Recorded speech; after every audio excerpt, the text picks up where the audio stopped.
4 des 11 jours fériés français tombent au mois de mai. Quelle galère! Comment on remplit ses plannings quand autant de jours fériés tombent le même mois? Je vous donne tout de suite 5 astuces pour tout comprendre aux jours fériés. Qu'est-ce qu'un jour férié? Le jour férié est un jour de fête civile, religieuse ou encore de commémoration. Dans le Code du travail, les jours fériés sont encadrés par l'article L 3133-1 du Code du travail qui dresse la liste des 11 jours fériés et nous précise que le 1er mai est le seul jour férié obligatoirement chômé, sauf exception. Il n'est pas chômé dans les secteurs d'activité dans lesquels, par nature, il faut une continuité des services. Malheureusement, il n'y a pas une liste précise dans le Code du travail qui nous donne l'ensemble des services concernés. Il s'agira notamment des transports, de la santé ou encore des usines à feu continu. Attention aussi pour la rémunération. Contrairement au reste des règles dont nous allons parler dans cette vidéo, concernant le 1er mai, c'est un jour qui n'entraîne jamais de baisse de rémunération, peu importe l'ancienneté du salarié et peu importe sa catégorie socio-professionnelle. Faites attention, le non-respect des dispositions relatives au 1er mai est un délit qui peut entraîner pour l'entreprise une contravention. Donc soyez bien vigilants, veillez aussi à votre convention collective et faites attention à bien respecter les règles qui encadrent ce seul jour chômé qui en plus est le seul obligatoirement considéré comme du temps de travail effectif. Quid de la rémunération des jours fériés? En fait, ici, on va distinguer deux choses. Le salarié qui travaille un jour férié et le salarié qui chôme un jour férié.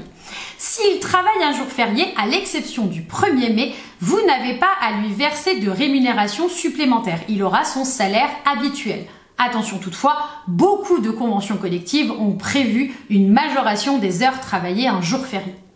Pour les salariés qui ne travaillent pas sur le jour férié, deux possibilités. Soit le salarié a moins de 3 mois d'ancienneté, et dans ce cas, sauf disposition conventionnelle, il n'a aucun salaire, aucun maintien de salaire, soit le salarié a plus de 3 mois d'ancienneté, et auquel cas, l'absence de travail sur le jour férié n'entraîne aucune baisse de la rémunération. Comment se comptabilise le temps de travail d'un salarié quand il y a dans la semaine un jour férié? En fait, là, on se rapproche de la notion de temps de travail effectif. Le temps de travail effectif, c'est celui qui va être pris en compte, notamment pour le décompte des heures sup, le décompte de l'ancienneté, etc. On a malheureusement dans ce cas deux positions qui s'opposent, mais qui sont toutes les deux valables. On a d'une part la position de l'administration. L'administration avait répondu dans une circulaire des années 2000 que le jour férié est assimilé à du temps de travail effectif.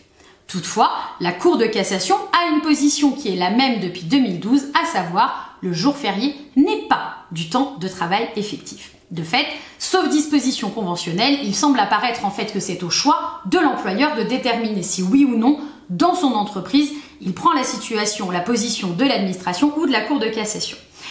Ici, ça va avoir un impact très fort sur ce qu'on appelle du coup les heures supplémentaires. Vous savez qu'elles se décomptent à la semaine. Imaginons, votre salarié le lundi ne travaille pas et vous avez adopté la position de la Cour de cassation, à savoir ce n'est pas du temps de travail effectif. Dans ce cas, les heures supplémentaires ne se décompteront que sur les 4 autres jours. D'accord ?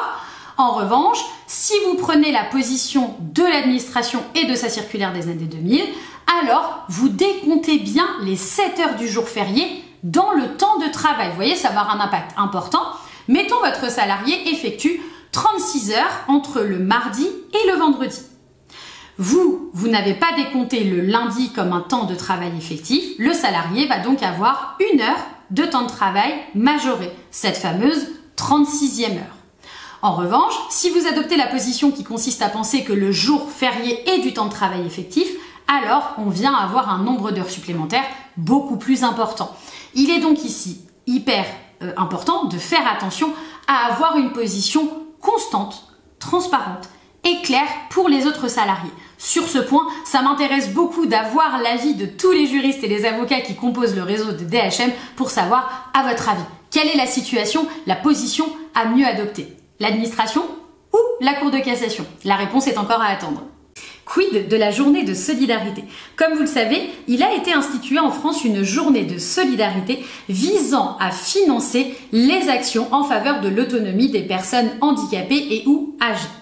Là où il faut être vigilant, c'est que depuis 2008, Cette journée de solidarité n'est plus obligatoirement faite sur la journée de Pentecôte. Elle peut être faite à n'importe quel moment de l'année.